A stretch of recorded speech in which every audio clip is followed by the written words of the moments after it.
नमस्कार दोस्तों। आज थोड़ा हम देख लेते हैं कि आत्मनिर्भर भारत के ऊपर थोड़ी सी एक आइडिया या सॉल्यूशन के ऊपर चर्चा चर्चा कर लेते हैं कि दोस्तों थोड़ा देख लेते हैं कि क्या हम कभी आत्मनिर्भर थे क्या। बिल्कुल थे दोस्तों। जैसे आधुनिक भारत का पहला ही चैप्टर है यूरोपियन कंपनी का भारत में आगमन।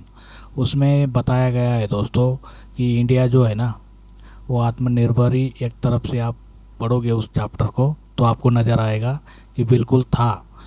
क्योंकि हम कहीं बाहर बेचने नहीं गए, बाहर के लोग यूरोपियन लोग आए, कंपनी आई और हमारे से हस्तशिल्प कलाएँ या मसाले वो खरीद के लेके जाती थी, वो अपने देश में लेके जाती थी। ठीक है, अब बताते हैं दोस्तों वास्को दा गामा जो 1498 में आया था ना इंडिया में, समुद्र के रास्ते पहली बार आया था। तो इंडिया से जो चीज़ें लेके गया वो यूरोप में बेची उसने। बताते हैं दोस्तों 60x 60 गुना ज़्यादा मुनाफा कमाया था उसने। बताया वह यूरोप में कि इंडिया से व्यापार करना बहुत ही बड़ा मुनाफे का सौदा है।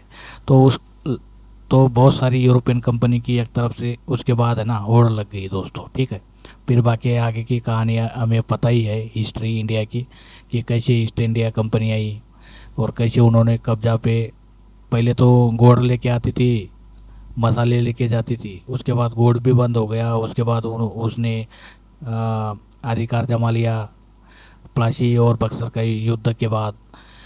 फिर वहाँ के राजस्व से वो खरीदना शुरू कर दिया, गोल्ड आना बंद हो गया। धीरे धीरे सब मतलब इंडिया के ऊपर उन लोगों ने डोमिनेंस करना शुरू कर दिया दोस्तों। ठीक है, फिर तब से लेके आज तक हम लोग है ना दूसरी कंट्री के ऊपर बहुत ज़्यादा डिपेंडेंट हो गए हैं। तो हम देखते हैं ये जो पावर है दूसरी कंट्री का वो हम हमारा जो देश है सर्वभौम देश है। इसका मतलब ये है एक्सटर्नल हो या इंटरनल हो, इसका हम कोई भी डिसीजन ले सकते हैं, बाहरी प्रभाव नहीं है हमारे ऊपर। हम चाहे तो रशिया से तेल खरीद सकते हैं, क्या दिक्कत है। लेकिन कुछ प्रेशर अगर हम किसी के ऊपर डिपेंड हो जाते हैं दोस्तों, तो बाहर से ऐसे प्रेशर हमें सार्वभौम होने के बाद भी इफेक्ट डालती है। थोड़ा पावरफुल कंट्री के बारे में थोड़ा सा हम वर्ल्ड ऑर्डर देख लेते हैं दोस्तों।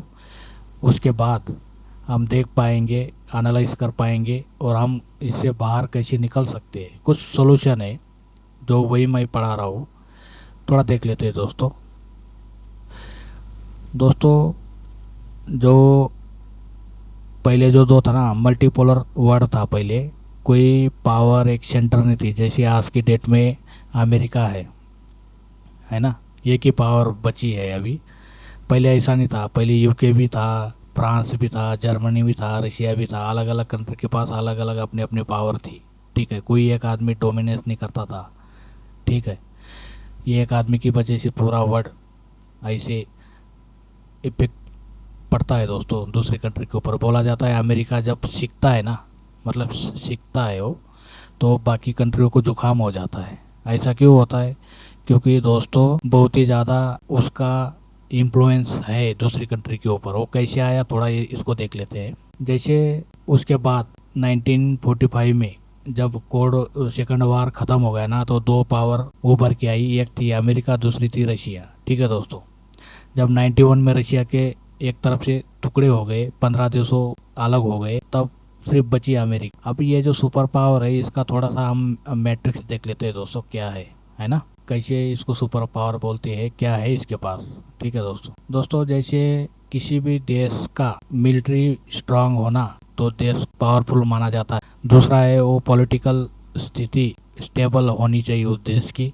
तीसरा है उसकी इकोनॉमी स्ट्रांग होनी चाहिए। और जैसे अमेरिका का जो डॉलर है उसका भी डोमिनेंस है, इसलिए अब सुपर पावर बन के बैठी है, क्योंकि टेक्नोलॉजी भी है उसके पास। तो देख लेते हैं दोस्तों मिलिट्री पावर इसकी सबसे पहले क्या है।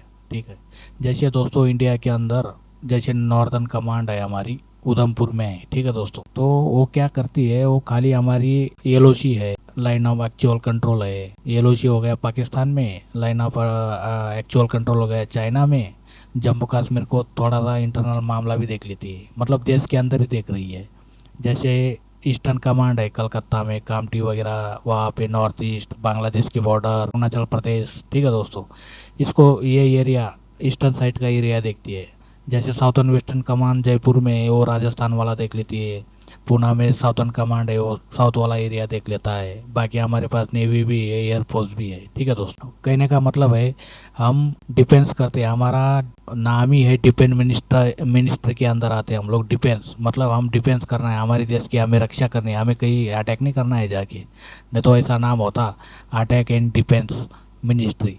हमें अपने देश की रक्षा करनी है, हमें किसी देश के ऊपर कोई विस्तारवादी सोच नहीं रखनी, या किसी देश के ऊपर हम कभी कब्जा किया है ऐसा भी नहीं है। ठीक है, हमें अपना डिफेंस करना है, इसलिए डिफेंस नाम है।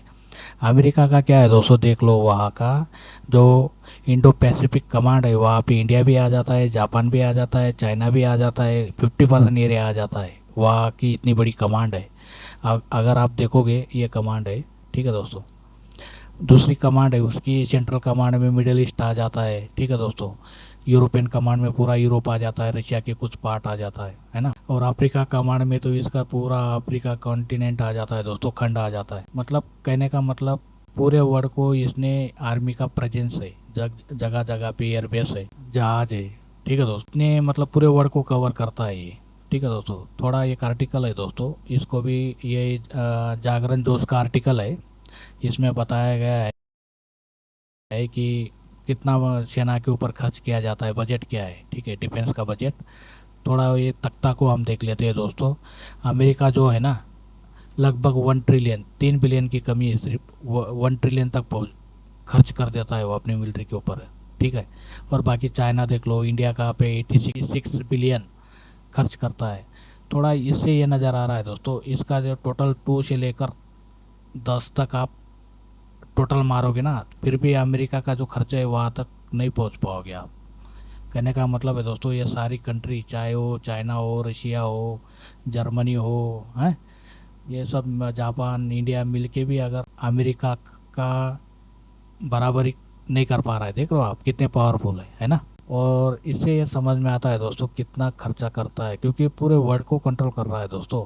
हमें इतना बजट काफ़ी है, क्योंकि हमें इंडिया को डिफेंस करना है, ना कि किसी के ऊपर हमें अटैक करना है। ठीक है दोस्तों, दूसरा देख लेते हैं दोस्तों। फिर देखो, इतनी बड़ी पावर होने के बाद भी वो इंडिया को आज की तारीख में जो टेरिफ टेरिफ खेल रहा है ना दोस्तों, ये खेल सकता है, क्योंकि अमेरिका को भी पता है कि भारत से हम लड़ नहीं सकते, मिलिट्री पावर नहीं दिखा सकता है वो हमें। क्यों?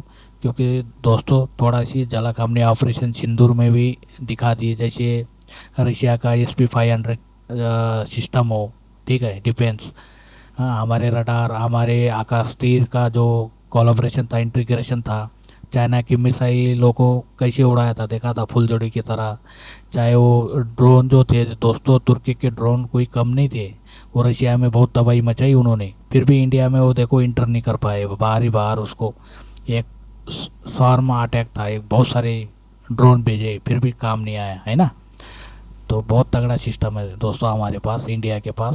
तो इसको पता है, अमेरिका को, यूरोपियन कंट्री को भी पता है कि यार इंडिया से जो है ना, वो लड़ नहीं सकता वो मिलिट्री पावर से। ठीक है दोस्तों, फिर उसके पास क्या हथकंडे, वैसी टेरिफ टेरिफ खेलता रहता है। वो इतना बड़ा इशू नहीं टेरिफ का, क्योंकि सबसे ज़्यादा डेमोक्रेटिक डिविडेंड देखोगे, हमारी पूरी कंज्यूमर मार्केट है ना अमेरिका से बड़ी है दोस्तों। ठीक है, थोड़ा उनका पर कैपिटा इनकम ज़्यादा होने की वजह से लोक संख्या इतनी थोड़ी है उनकी। हमारा इंडिया की परचेसिंग पावर डॉलर से भी ज़्यादा है दोस्तों। ठीक है, थोड़ा इसके बाद में बात कर लेंगे दोस्तों।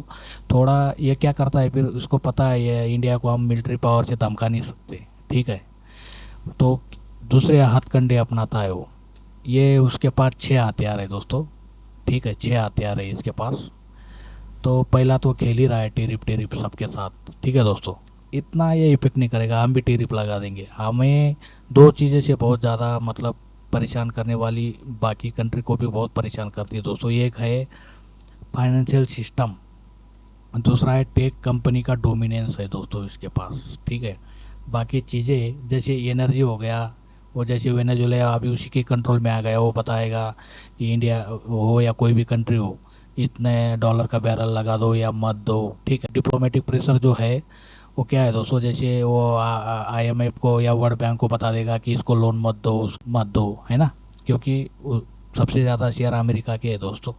थोड़ा सा वहाँ पे भी वो प्रेशर डालता है ना। सप्लाई चेन को इफेक्ट करता है। जैसे एप्पल को बताएगा तुम इंडिया में क्या कर रहे हो, इधर अमेरिका में आओ या कोई और कंट्री में जाओ, इन्वेस्टर के ऊपर प्रेशर बनाता है वहाँ इन्वेस्ट मत करो, ये सब हथकंडे अपनाता है। इससे हम डरते नहीं दोस्तों। दो है जो सबसे ज़्यादा वर्ल्ड को परेशान कर रहा है, ये फाइनेंशियल सिस्टम, मतलब डॉलर का डोमिनेंस, और चौथा है टेक कंपनी का डोमिनेंस। इसको थोड़ा सा कैसे हम ब्रेक कर पाए, इसकी बताने की मैं कोशिश कर रहा हूँ दोस्तों। फाइनेंशियल सिस्टम का डॉलर का दोस्तों इतना डोमिनेंस है इसका, हम भी डॉलर रखते हैं फॉरेन रिजर्व में, ठीक है, रखना पड़ता है। कभी हमारा ट्रेड डिफिसिट जाता है ना, तो हमारी रुपया की वैल्यू ना गिरे तो हम डॉलर ही यूज़ करते हैं उस टाइम, मुश्किल के समय। और हर कंट्री करती है, हम बॉन्ड भी रखते हैं, गोल्ड भी रखते हैं, फॉरेन रिजर्व में डॉलर भी रखते हैं, ठीक है दोस्तों। ऐसे हर कंट्री करती है। तो ये हथियार कैसे यूज़ करता है, जैसे रशिया का सेंक्शन लगा दिया $600 बिलियन का दोस्तों। अभी रशिया बहुत बड़ी कंट्री थी, उसने झेल लिया, बाकी कंट्री नहीं झेल पाएगी, सर्वाइव ही नहीं कर पाएगी दोस्तों। जैसे श्रीलंका में डॉलर का शॉर्टेज कर दिया था, वहाँ तख्ता ही पलट हो गया। वैसे बांग्लादेश में किया इसने, ठीक है। 1985 में दोस्तों जापान इतनी बड़ी अर्थव्यवस्था मजबूत थी, एक्सपोर्ट इकोनॉमी थी जापान में, एक्सपोर्ट करती थी, कार, इलेक्ट्रॉनिक चीज़ें, बहुत सारी चीज़ें एक्सपोर्ट करती थी। अमेरिका ने क्या किया दोस्तों, उसने क्या किया, डॉलर को कमज़ोर कर लिया, मतलब वो जापान का जो येन है ना, उसको अप्रिशिएट कर दिया। इससे हुआ क्या दोस्तों, अमेरिका के अंदर एक होटल है, वो अमेरिका ने मिल के बाकी देशों को मिला के जापान का येन को डॉलर के मुकाबले बढ़ा दिया। ऐसे करता है, या तो मैं टेरिफ लगा दूंगा या तो फिर तुम्हारी जो करेंसी है उसको अप कर, ऐसे बताता है। आज इंडिया जैसे मान लो 90 रुपये डॉलर है, ऐसे सपोज, कल ये बोल देगा कि 50 रुपये के बराबर एक 50 रुपये के बराबर $1, ऐसे बोल सकता है। कोई गणित थोड़ी है उसका, कोई ऐसे कोई मैथमेटिक्स थोड़ी है दोस्तों, ऐसा कुछ नहीं है, ठीक है। तो ये कोई मार्केट डिसाइड नहीं कर रहा है, ये अमेरिका चाहे तो रातों रात बोल दे कि इंडिया हमारा 10 रुपये के बराबर है $1, ठीक है। ज़्यादा भी कर सकता है, कम भी कर सकता है, उसके उसके फैसिलिटी के हिसाब से। अमेरिका में उसने बढ़ा दिया, आई सॉरी, जापान में उसने येन को बढ़ा दिया था 1985 में। उससे हुआ क्या दोस्तों, उससे यह हुआ कि जापान एक्सपोर्ट करना बहुत महंगा पड़ गया है जापान को, ठीक है। एक्सपोर्ट नहीं कर पाया क्योंकि चीज़ें महंगी हो गई ना। और फिर जापान के गवर्नमेंट ने क्या किया, उसने लोन देना सस्ता कर दिया, फिर वो मार्केट थोड़ी सी बबल बनाया। तो दोस्तों 1989 से लेकर 2024 तक मार्केट है ना, जब 1989 में जहाँ थी, निकाई बोलती है वहाँ पे, 38,900 पॉइंट पे थी, वो 34 साल हो गए उसको, वो नीचे ही रहा, उसके बराबर भी नहीं आ पाया। वो 2024 में पहुंचा, हो मतलब 34 साल जहाँ मार्केट थी, 34 साल तक वही रही। समझ रहे हो दोस्तों, 34 साल, मतलब 3.5 डिकेट बोलते हैं, डिकेट लॉस भी बोलते हैं उसको, ठीक है ना। जैसे हमारी निफ्टी है, जो भी पॉइंट पे चल रही हो, वो 34 साल लग गए, वही वही की वही रही हो, कभी ऊपर आई ही नहीं। इतना भयंकर झटका दिया था अमेरिका ने। बताओ, इतनी बड़ी अर्थव्यवस्था स्ट्रांग थी उस कंट्री को, बाकी छोटी मोटी कंट्री को तो वो क्या कर सकती है, ठीक है। ये मैं समझाने की कोशिश कर रहा हूँ कि डॉलर के अंदर कितना प्रॉब्लम है, ठीक है दोस्तों। कभी भी कंपनी को भी सेंक्शन लगा देता है, खाली रिजर्व बैंक के पास नहीं है डॉलर, हमारी कंपनियां हैं बड़ी बड़ी, वो भी डॉलर में ट्रेड करती है, मनमानी करता है ये, ठीक है। अमेरिका है ये। अभी जो टेक कंपनी है दोस्तों, टेक कंपनी जैसे हमारी नायरा कंपनी है ना, उसके ईमेल सर्विसेज माइक्रोसॉफ्ट ने रोक दिए थे। तो रातों रात वहाँ का जो नायरा कंपनी का सीईओ था उसने रिजाइन कर दिया था, इतना प्रेशर आ गया उसके ऊपर, पूरे ऑपरेशन रुक गए थे, काम ही नहीं कर पाया कंपनी। किसको कितना बिल है, किसे लेना है, किसे देना, वो डेटा का बैकअप ही उड़ा दिया उसने, ठीक है। वो भी यूरोपियन के कहने पर, जबकि इंडिया का सुनना चाहिए था उसने। अभी दोस्तों हम सब इसके कंपनी के ऊपर डिपेंड है, अगर ये कंपनियां मनमानी करने लग जाए या ट्रम्प की सुनना लग जाए ना, हमारी क्या इफेक्ट होगा आप खुद ही अंदाज़ा नहीं लगा सकते आप, ठीक है। पूरे कंपनी का ऑपरेशन रुक जाएंगे।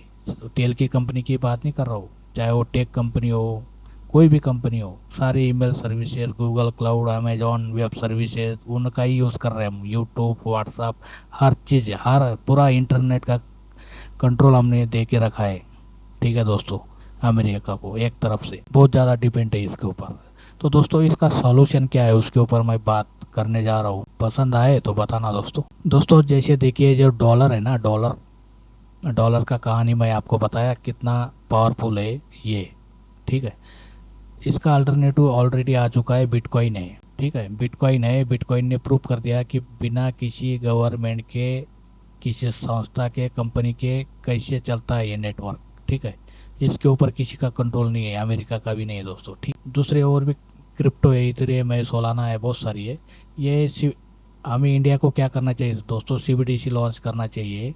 वो भी ऑयल के साथ पैक होना चाहिए, इंटरनेट डेटा के साथ पैक होना चाहिए, किसी एनर्जी या कोई कॉमोडिटी हो उसके साथ पैक करके अगर वो मार्केट में उतार देना आईएनआर को, इंडियन रुपीस को, तो डॉलर को दोस्तों असल में टक्कर दे जाएगा ये। ठीक है, अभी क्रिप्टो कम्युनिटी समझा रही है। ठीक है, हमारे सुनील अग्रवाल जी है, उन्होंने इसके ऊपर पूरा प्लान बना के दिया है इंडिया को, लेकिन इंडिया अभी समझेगा नहीं दोस्तों, है ना। कोई भी टेक्नोलॉजी इतना जल्दी इंडिया एक्सेप्ट नहीं कर पाती। क्या प्रॉब्लम है वो भी समझना पड़ेगा किसी दिन। दूसरा है दोस्तों, जैसे अमेजॉन वेब सर्विसेज है, गूगल है ना।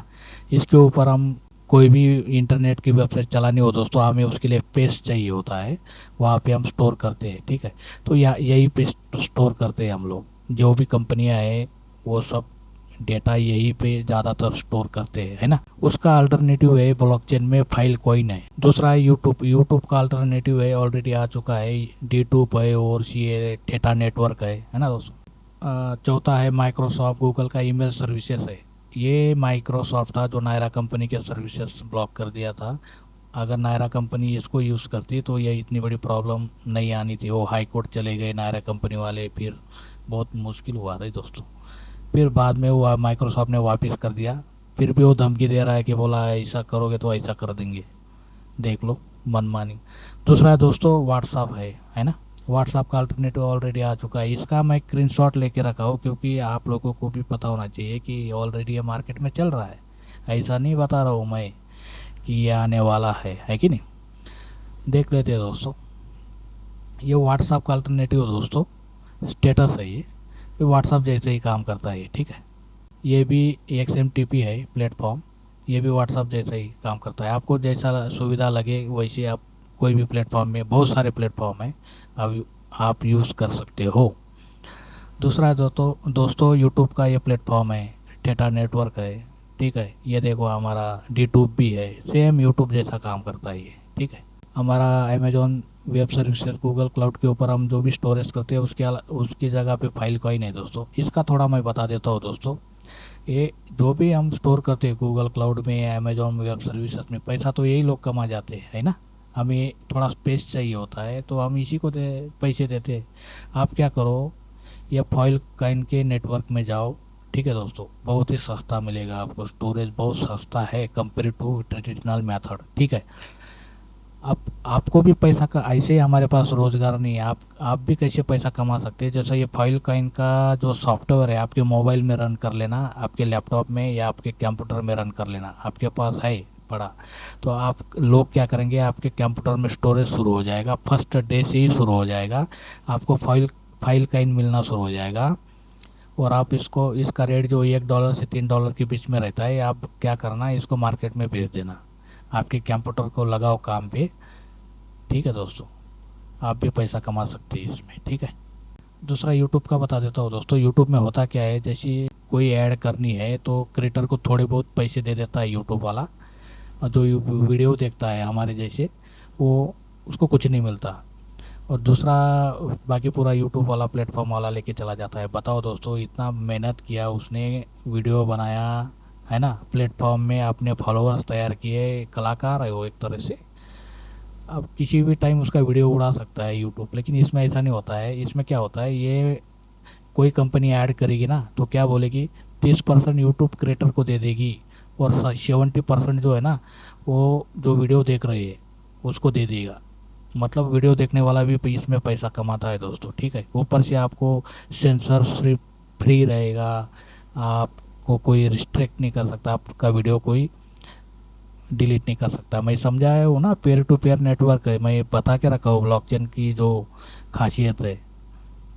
ठीक है, वो थोड़ा देख लेना दोस्तों, इसको कोई ब्लॉक नहीं कर सकता। ठीक है, दूसरी बात है दोस्तों, अमेरिका देखो फिर भी कितना एडवांस है।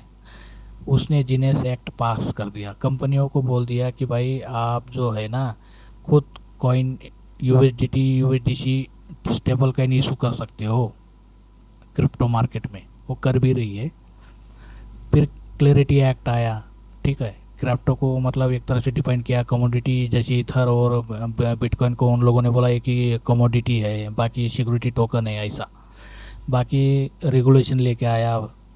बाकी बिटकॉइन को जैसे हम डॉलर को रिजर्व में रखते हैं, गोल्ड को रिजर्व में रखते हैं, आरबीआई बैंक रखती है हमारे यहाँ, वैसे अमेरिका बिटकॉइन को रिजर्व में, स्ट्रेटेजिक रिजर्व में रख रहा है। ठीक है, बिटकॉइन अपने रिजर्व में रखना शुरू कर दिया उसने। उसके बाद जो ये प्रपोज है अभी एक्सचेंज का, जो एक्सचेंज जो होती है ना दोस्तों, वो अपना अपने पास कितने कॉइन है, कितना एसेट है, उसको डिस्क्लोर करना पड़ता है, लोगों को दिखाना पड़ता है कि ये एक्सचेंज डूब गई तो तुम्हारे पैसे हम वापस कर सकते हैं, तो उसको दिखाना पड़ता है ये। ठीक है।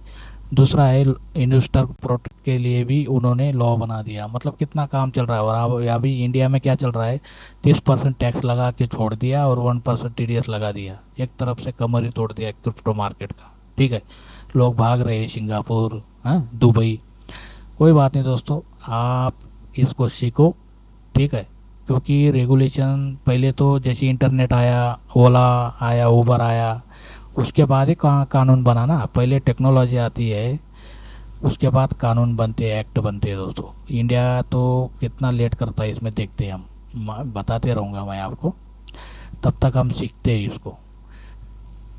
नमस्कार दोस्तों, धन्यवाद।